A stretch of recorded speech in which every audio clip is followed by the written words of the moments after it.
Hello Wasabi fans, Marcus Mead here from Oregon Coast Wasabi. In today's episode I'd like to show you how our garden wasabi plants fared after last week's late season snow and freezing temperatures. One of the common questions that we field is about the optimal temperature range for wasabi. The conventional wisdom is that wasabi doesn't like to freeze and doesn't like to get too hot, anything over about 80 degrees. What we have found is that the plants are much more cold tolerant than we anticipated, and at the same time less heat and less solar tolerant than we anticipated. This past week the temperatures dropped to 21 degrees Fahrenheit with a few other nights below freezing and about 1 inch of wet late winter snow. I'll spin the camera around and show you the results of show you how the plants fared and tell you what of our next upcoming projects. See, generally the plants look great. The stems are still vertical, the leaves are still of uniform color, and the flowers seem to be undamaged.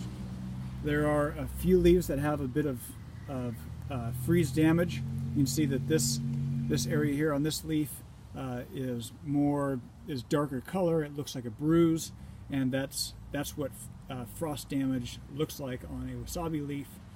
And I don't see many other leaves that have that. None of the stems are drooping. They're all upright and firm, and all of these flowers, of which, since wasabi flowers so early in the year, that these were all encased in frost just a few days ago, and they seem to be unaffected.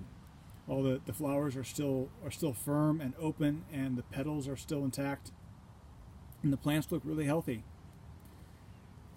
I'll spin around here to this rhizome.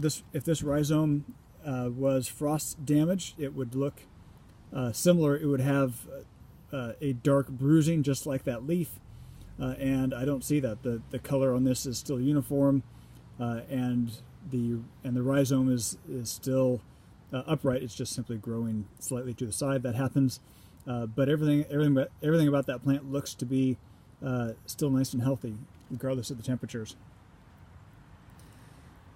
And what I'll do for these plants is, for our next video, I will harvest all of these, and I'm going to long ferment them as opposed to wasabi zuke. I'll ferment them just like one would sauerkraut, and then have the results in another few weeks. Once again, thank you very much for watching.